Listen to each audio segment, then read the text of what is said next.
आईला मी एवढी मेहनत घेतली फक्त हर्षल ऐन टाइमला हागला नाही पाहिजे. अच्छा, नमस्कार काका. काय काय नाही. मग इकडे काय उपटायला आलाय काय? नाही नाही ते हा हर्षल आहे का घरी? नाहीये.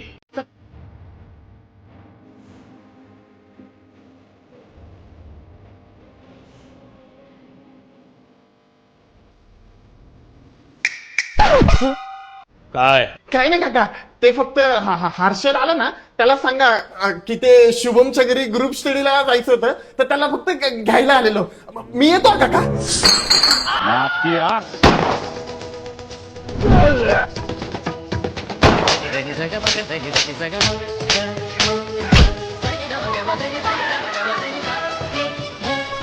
मनीषा, तर शुभमचा पत्ता काय?